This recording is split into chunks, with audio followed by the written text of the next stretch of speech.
dan empati. Ya, bagaimana itu tanda dukungan dan empati? Ya, kelihatannya ada senyum hangat yang dipancarkan, penuh perhatian. Iya, dan boleh jadi merupakan.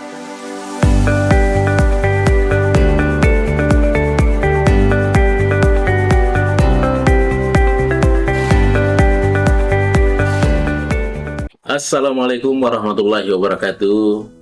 Para pemirsaku sekalian dimanapun berada, terima kasih atas segala atensinya karena selalu menonton, selalu mencermati, selalu melihat ya daripada bahasan-bahasan komunikasi melalui channel YouTube kita, Mr. Koronis. Komunikasi romantis dan humanis. Baik para pemirsaku dimanapun berada, tentu saja saya mengucapkan terima kasih karena selalu menanti dan penasaran tentu terkait dengan fenomena-fenomena komunikasi yang kita bahas secara rutin. Ya, karena channel ini memang selalu berbicara tentang nuansa-nuansa komunikasi. Tentu saja di komunikasi itu ada yang sifatnya komunikasi verbal ya, yang tentunya yang bisa dibahasakan dan dioralkan dan bisa juga ditulis. Tapi di balik itu tentu ada juga yang disebut dengan komunikasi non-verbal. Artinya tidak dibahasakan dan tidak ditulis, tetapi kadang-kala melalui gerakan-gerakan gestur tubuh. Kadang-kala melalui parfum, wangian, artefak ya, kedipan mata, atau keningnya bergerak, itu bagian dari komunikasi non-verbal. Pada kesempatan ini, para pemirsa sekalian, kita juga akan bahas terkait dengan komunikasi non-verbal, yaitu komunikasi senyum. Ya. Jadi senyum itu adalah bagian dari komunikasi non-verbal. Ya. Komunikasi senyum atau tersenyum adalah komunikasi non-verbal yang paling kuat dan universal. Iya, kenapa? Karena dia tidak lebih dari sekadar ekspresi wajah, tetapi senyum itu dapat melambangkan, dapat menyampaikan berbagai variasi-variasi makna dan emosi. Iya, tentu saja ketika orang tersenyum, iya, tentu belum tentu kita katakan dia bahagia. Iya, belum tentu kita justifikasi dengan situasi dan kondisi tertentu, tetapi perlu ditelaah lebih jauh. Kenapa sampai tersenyum? Tapi di sekeliling kita tentu tidak semua orang bisa tersenyum dengan baik. Iya, ada saja saudara-saudara kita yang mungkin dia tidak terbiasa dengan tersenyum. Iya, tidak apa-apa, karena itu adalah bagian dari privasi pribadi masing-masing ya. Tapi kali ini kita akan melihat bagaimana makna-makna komunikasi senyum itu ya. Iya. Di sini saya ketengahkan para pemirsa sekalian ada 5 ya. Bagaimana makna yang tersirat daripada ketika kita tersenyum. Ini adalah bagian dari komunikasi non-verbal. Yang pertama,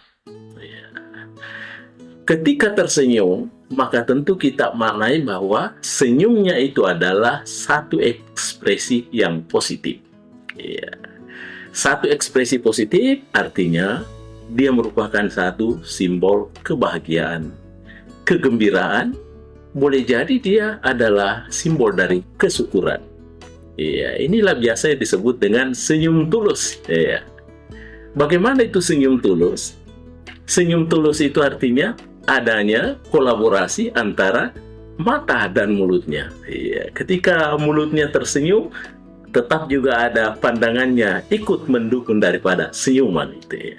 Itulah yang disebut dengan senyuman tulus. Ada kolaborasi. Ya, dan tentunya ini dapat dirasakan sesuatu yang positif karena dia bersumber dari lubuk hati yang paling dalam. Inilah yang disebut dengan komunikasi tulus. Jadi bukan hanya kolaborasi antara mata dengan mulutnya, tetapi dia juga memancarkan emosi positif yang tentunya berasal dari lubuk hati yang paling dalam. Itu yang pertama, pemaknaannya. Pemaknaan yang kedua adalah, ketika orang melakukan komunikasi, memperlihatkan satu senyuman, itu adalah bagian dari eh, nuansa-nuansa hubungan sosial. Artinya, dia membangun hubungan komunikasi di antara sesama. Boleh jadi itu merupakan satu simbol keramahan. Iya. Karena tentu kita maklum bersama bahwa warga negara Indonesia itu adalah terkenal di mancanegara adalah warga negara yang peramah. Ya, kenapa dia peramah? Salah satu simbolnya adalah senang tersenyum, kerap tersenyum. Sehingga orang-orang bule melihatnya itu bahwa rupanya orang Indonesia ada keramah tamahan di sana, ada keramahan. Ya, kemudian terkait juga dengan hubungan sosial, ya tentu ketika senyum itu disampaikan, senyum itu dihadirkan, itu juga adalah bagian dari keterbukaan dan kesiapan untuk berinteraksi.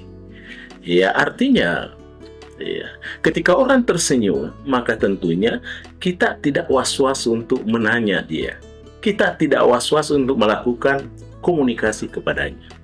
Ya, karena kelihatannya bahwa dia terbuka, dia siap untuk melakukan interaksi komunikasi.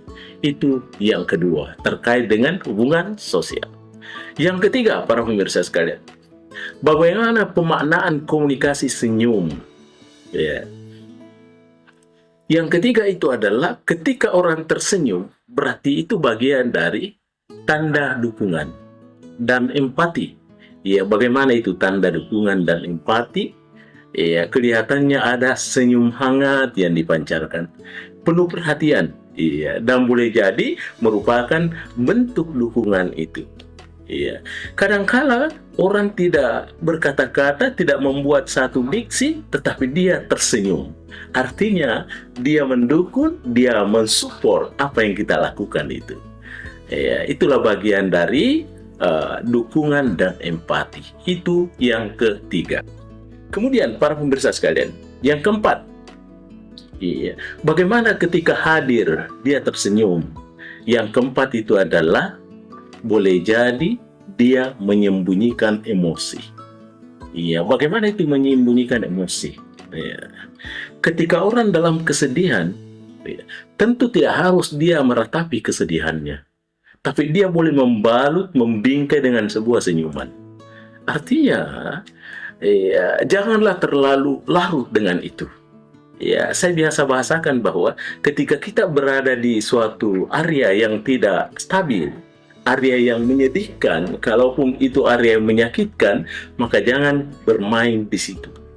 Tapi harus buka lembaran baru, bermain di area lain yang kira-kira bisa membahagiakan. Sehingga kesedihannya itu tidak diratapi.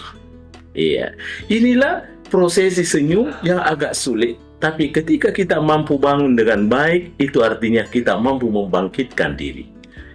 Kadang-kala ada hal yang kita alami. Semua orang punya masalah, tetapi janganlah sampai bersedih, meratapi kesedihannya itu, tetapi boleh dibingkai dengan sebuah senyuman. Sehingga kita bisa bermain di area lain, dan audiens, lawan bicara kita, orang yang ada di sekeliling kita, tidak mampu membaca kita punya pribadi-pribadi. Bahwa sesungguhnya kita dalam keadaan kesulitan umpama, tapi kita masih mampu menyeimbangkan diri. Karena keseimbangan itu adalah sesuatu yang perlu. Dan yang bisa menyeimbangkan itu adalah bukan orang lain, tapi harus diri sendiri. Kita yang harus tangguh untuk menghadapinya. Itu yang keempat. Kemudian, para pemirsa sekalian, yang terakhir sekali adalah bagaimana pemaknaan ketika dia senyum. Ya, pemaknaan yang kelima adalah dia tentunya menciptakan kesan-kesan yang baik. Ya, bagaimana itu kesan yang baik? Ya, tentu kita biasa ketika kita diwawancarai, ketika kita melakukan satu tes wawancara kerja, ya, atau bertemu dengan bawahan, bertemu dengan klien-klien kita. Atau pada saat kita lagi berpidato di depan panggung umpama, ya tentu saja kita harus menciptakan senyum sesekali-sekali. Ya, senyum di sini tentunya adalah untuk menciptakan kesan yang baik terhadap audiens, terhadap orang yang kita hadapi, Artinya bahwa kita ini menunjukkan satu kepercayaan diri. Ya, boleh jadi adalah satu profesional, ya, profesionalisme. Ya, dan tentunya dengan sikap ramah. Sehingga orang lain merasa lebih nyaman dan percaya kepada kita. Tapi ketika kita melakukan suatu aktivitas, ya, melakukan satu public speaking, tampil, ya, saya melihat bahwa semua yang tampil di hadapan kita itu adalah selalu dia barengi dengan senyum-senyum halus. Itu artinya bahwa dia menumbuhkan, ya, kesan yang baik terhadap siapa di depannya, dan sekaligus dia menjadi amunisi untuk dirinya supaya dia lebih percaya diri dan seakan-akan merasa lebih profesional. Sehingga dengan demikian pesan-pesan komunikasi yang dia bawa itu bisa dia sampaikan dengan baik tanpa mengalami rintangan-rintangan, termasuk gangguan-gangguan dalam komunikasi yang biasa disebut dengan noise. Iya. Hadirin yang berbahagia, para pemirsa dimanapun berada, kira-kira inilah 5 makna yang tersirat, ya, ketika orang melakukan sebuah komunikasi yang sifatnya nonverbal, yaitu senyum. Yang pertama adalah ini adalah bagian dari ekspresi positif, dan yang kedua adalah merupakan satu simbol hubungan sosial atau nuansa-nuansa hubungan sosial. Yang ketiga adalah dia merupakan satu tanda dukungan, penguatan, reinforcement. Dan kemudian keempat itu adalah boleh jadi senyumnya itu adalah bagian dari menyembunyikan emosi yang tidak stabil, yang labil, ya. Ya, dan kemudian yang kelima itu adalah bagaimana dia menghadirkan kesan yang baik di tengah-tengah audiensnya. Ya, sehingga tentunya ujung-ujungnya adalah tersenyum.